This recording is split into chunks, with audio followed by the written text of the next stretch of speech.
ዳጣ ወይዘሮ ማርታን እማዬ ልበልሽ ሆይ የሚል ጥያቄ ያቀርብላታለች። ወይዘሮ ማርታ ግን በጣም በመደናገጥ ምን ሆነሻል ግን ችግር አለ ወይ ምን ነክቶሽ ነው በማለት እንግዲህ ጥያቄ እያቀረበችላት ነበረ።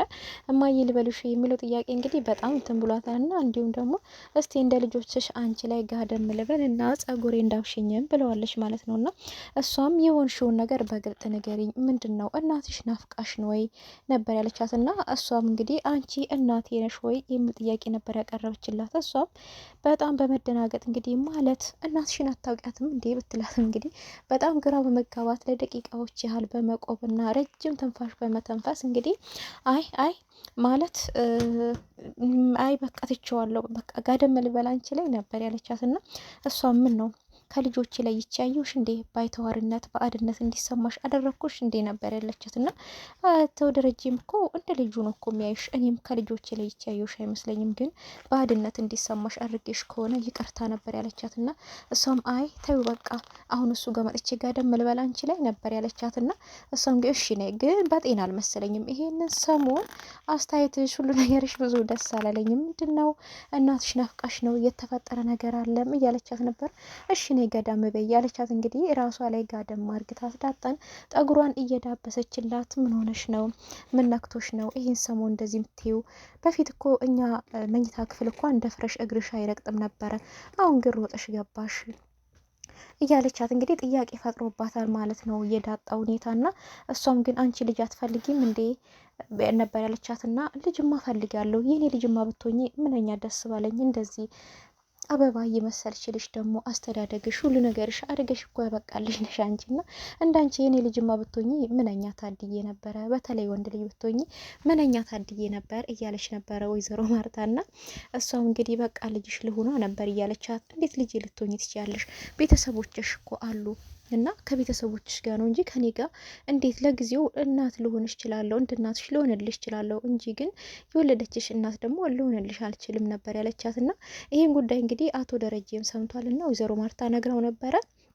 ዳጣ አንቺ እናቴ ነው ሼ ብላ ጠየቀችኝ ስትለው እንግዲህ አቶ ደረጀ በጣም ነው የደገጠው። ማለት እንዴት አንቺ እናቴ ነሽ ልትልሽ ቻለች ብል አላቅም፣ ይህን ሰሞን አስተያየቷ ሁሉ ተቀይሮብኛል፣ ስስት ትላለች፣ እላሽ ላይ ጋደም ልበል እንደ ውሃ ነበር ያለችኝ እና ጸጉሬ እንዳፍሽልኝ ነበር ያለችኝ፣ በቃ ዝም በይ ምንም አታውሪ ዝም በይ ነቅፍ አድርጊኝ ነበር ያለችኝ፣ እናቷን የናፈቀች ትመስላለች እያለችው ነበርና አቶ ደረጀ እንግዲህ አይኑ ውሃ እያቀረረ ነበረች ልጅ በቃ እናቷን በጣም ናፍቃለች ማለት ነው፣ እንዴት አድርጌ ነው ማስተዋውቃት? ቤቴ መፍረሱ ነው፣ አረ ፈጣሪ የራስህን ምላ አውጣልኝ እያለ ነበርና እንግዲህ በጣም ተጨንቋል።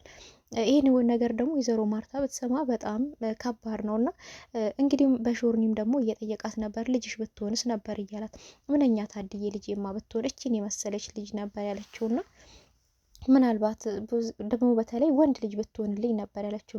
አንቺ ሰው በቃ ወንድ ልጅ ማለት አብዝተሻል፣ ምናልባት ከሌላው ልጅ ላምጣልሽ እንዴ ነበር ያላት። እና አይ ከሌላ አልፈልግም ነበር ያለችው። እና እሱም ስቀልድሽ ነው ወንድ ልጅ አትበይ፣ ራሱ እነኝን የመሳሰሉ ልጆች ሰጥቶናል፣ ይበቁናል፣ እነሱ ከወንድም ይበልጣሉ ነበር ያለውና ግን ዳጣ ያንቺ ልጅ ብትሆንስ ምናልባት ያንቺ ልጅ ብትሆንስ ነበር ያላትና ደስ ይልሻል ወይ ቢላትም እንግዲህ እንዴ ምን ማለት ነው ምን አይነት ጥያቄ ነው የምጠይቀኝ ብላ እንግዲህ ጓ ነበር ያለችበት። እነሷ ማለቴ ያንቺ ልጅ ብትሆን ምን ይሰማሻል ማለት ነው ቢላትም እንግዲህ እንዴ ምን አይነት ጥያቄ ነው የምጠይቀኝ? ይሄ ማለት እኮ ዳጣ ያንቺ ልጅ ብትሆን ደስ ይልሻል ማለት እኮ ውሃ ያንቺ ልጅ ብትሆን ማለት እኮ ነው። ውሃና እሷ ከኔ ምን ይለያሉ ነበር ያለችውና እዚህ ጋር እንግዲህ ምንም ክፋት እንደሌለባት ዳጣ እንደምትወዳት የተመለከት ነው።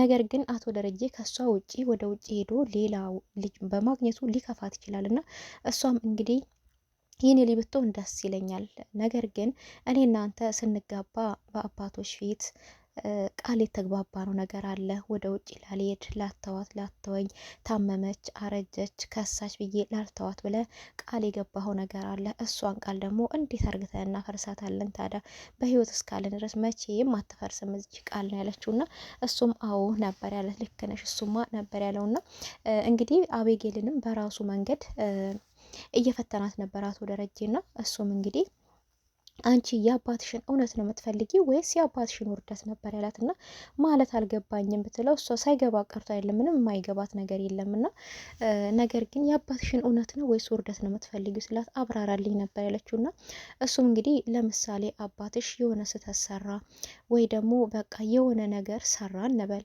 ያን ነገር ትደብቂ ትላለሽ?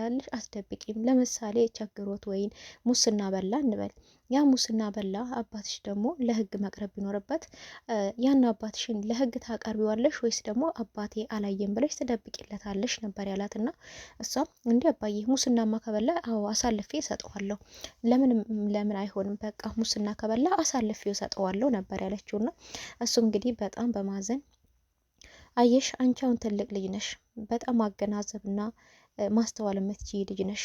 እኔ አባትሽ ሙስና ብበላ እንደዚህ አይነት ስህተት ብሰራ አትደብቂልኝም ማለት ነው ነበር ያላት። እና አይ አባዬ አንተንማ አይደለም ነው ያለችው። እንዴ አንተን አይደለም ሌሎች መጀመሪያ ግን አሳልፌ እሰጣለሁ ነበር ያለችው። እና እኔ አባትሽስ ብሆን አሳልፈሽ ትሰጪኛለሽ ነበር ያላት። እና እሷ ግን መጀመሪያ አዎ አሳልፌ እሰጣለሁ ነው ያለችው።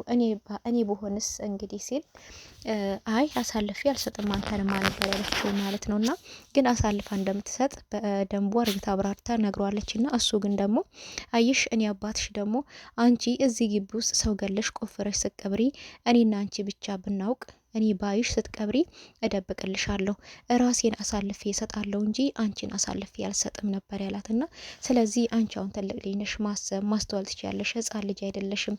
አንቺ የቤቱ ታላቅ ልጅ ነሽ፣ የቤቱ ኃላፊነት ብዙ አለብሽ። አንቺ ግን በቃ አስተሳሰብሽ ሁሉ የወረደ ነው፣ በጣም አዝኜብሻለሁ በማለት ነበር እንግዲህ ትቷት ሄደውና እንግዲህ ናታንና ዳጣ ውሃ ኳስ ሲጫወቱ እያየች እንግዲህ አይኗ በርበሬ ለብሶ ነበረ።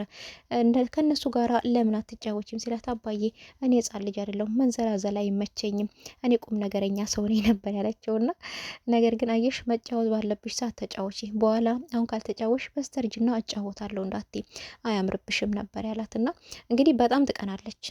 ልጆቹ አብረው ሲጫወቱ በጣም ትቀናለች፣ ግን አብራ ሄዳ አትጫወትም ማለት ነው። የሆነ አምባገነንነት ነገር ይሰማታል፣ የበላይነት ስሜት ይሰማታል። እኔ ትልቅ ነኝ ምናምን ነገር እንደዛ አይነት ስሜት ራስን የመኮፈስ ስሜት ስለሚሰማት ብዙ ጊዜ እንግዲህ በእነሱ ሲጫወቱ እነሱን እያየ ትቀናለች ማለት ነውና እንግዲህ ሰላም የልጇን አባት ደብቃ ቀራች ማለት ነው እያለች በተደጋጋሚ እያብሰለሰለ ትገኛለች። ናታንን እንግዲህ በተቀመጠበት በግድ እንደ መስጀር ጥብቅ እንደ መሽገር ጥብቅ ብላበት ነበረ።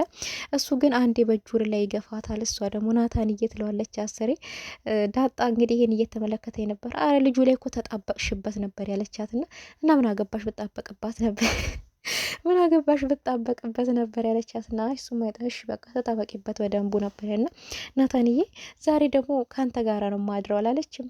ውሃ ግን እንደዚህ አይነት ነገር ዳጣ ግን እንደዚህ አይነት ነገር አይነካካትም። አብሮ ማደር መልከስከስ ምናምን ነገር በፍጹም አይነካትም። እንደዚሁ ሰላምም እየመከረቻት ነበርና ፍቅር መጀመራቸው ጥሩ ነው፣ ግን ከሰርግ በፊት ምንም ነገር ነበር ያለቻት። እና እሷም እንዲህ ሰላም እያንቺ ደግሞ እጅል አደረግሽኝ እንዴ? እኔ ሽማግሌ ተደርጎ አሻገዳው ተብሎ ሁሉ ነገር ሳይሟላ እንደዚህ አይነት ነገርማ በፍጹም አይደረግም ነበር ያለቻት። ጎበዝ ናት ማለት ነውና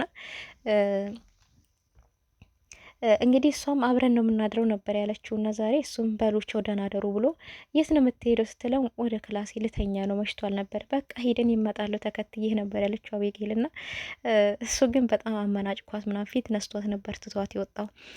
እንግዲህ እሷ ስወጣ እሱ ትታቸው ሲወጣ ውሃም እሱ ብሎ የወጣውን ልተኛ ነው የራሳችሁ ጉዳይ ብላ እንግዲህ ስታቸው ሄዳለች ማለት ነው። እና ዳጣና አቤጌል ናቸው እንግዲህ አንድ ቦታ የቀሩት።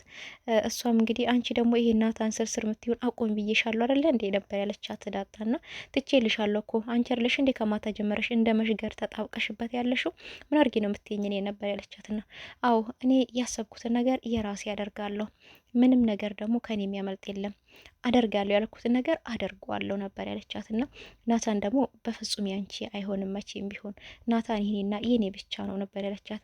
ያርግልሻ እና መቼ ነው የምትሸጪው ነበር ያለቻት። ማለት ስትላት ገበያው ትተሽ መሸጪው መቼ ነው የግል ንብረትሽ አይደል ብትላት እንግዲህ ምን አገባሽ ብሸጣውን ባልሸጣው ምን አገባሽ ነበር እንግዲህ በጣም ክርክር ላይ ነበሩ። እንግዲህ በጣም አሳዛኙ ነገር ደግሞ ደስ የሚልም አሳዛኝም ነገር አለው። ወይዘሮ ማርታም እንግዲህ ከአቶ ደረጀ ጋር ውጭ ላይ ወጥተው ጊዜ እያሳለፉ ነበር እና እንግዲህ እሷም የሆነ አስደንጋጭ ነገር ነግረዋለች ማለት ነው። እሱም እንግዲህ ሰላምዬ ዛሬ እያወራች ነበረ። ሰሞኑን የሆነ አዲስ ነገር ነግርሻለሁ እያለች ነው። ምን ይሆን አዲስ ነገር የምትነግረኝ እያለችው ነበር እና ለአቶ ደረጀ እሱም በጣም በመደንገጥ እንግዲህ ፈስ ያለበት ዝላ አይቻልም ነው፣ ዝላ ያለበት ፈስ አይቻልም ሆኖበት እንግዲህ ምን አይነት አዲስ ነገር ነው ብትነግርሽ በማለት እንግዲህ በጣም ደንግጧል ማለት ነው። እንግዲህ ያ ቃል እሷ ነግራለሁ ለትዬ እያለች እያስፈራራች ነው እና ብዙ ጊዜ ስለዚህም ሰሞኑን አዲስ ነገር ነግርሻለሁ፣ አዲስ ነገር አለ ብላታለች። እንግዲህ አዲስ ነገር ወይ ልወንድ ነው ወይ ደግሞ ይሄንን ነገር ልትነግራት ነው እና ወይዘሮ ማርታ ግን ደግሞ ይሄንን ነገር ከሰማች ወይ እራሷን ልታጠፋ ትችላለች፣ በቃ እቤቴ ሊበላሽ ነው፣ እቤቴ ሊፈርስ ነው እያለ እንግዲህ አቶ ደረጀ ፍርሃት ውስጥ ገብቷል። ከዚህ ሁሉ ግን እናትና ልጅን ማስተዋወቅ ጥሩ ነው ብዬ አስባለሁ፣ እንደኔ ማለት ነው። የዛሬ ቪዲዮ ይህን ይመስላል። ቀጣይ ቪዲዮ ምን አለ የሚለውን ይዤላችሁ እመጣለሁ። ለቤቱ አዲስ የሆናችሁ ሰብስክራይብ በማድረግ አበረታቱኝ። ላይክ አድርጉ፣ ሼር አድርጉ። ሀሳብ አስተያየታችሁን ኮመንት ላይ አስቀምጡልኝ። ሁላችሁም በያላችሁበት ዓለም ዳርቻ ይጠብቃችሁ፣ ይጠብቀ ወጥቶ ከመቅረት ፈጣሪ አምላክ ይሰውረን። ቸር ሰንብቱልኝ።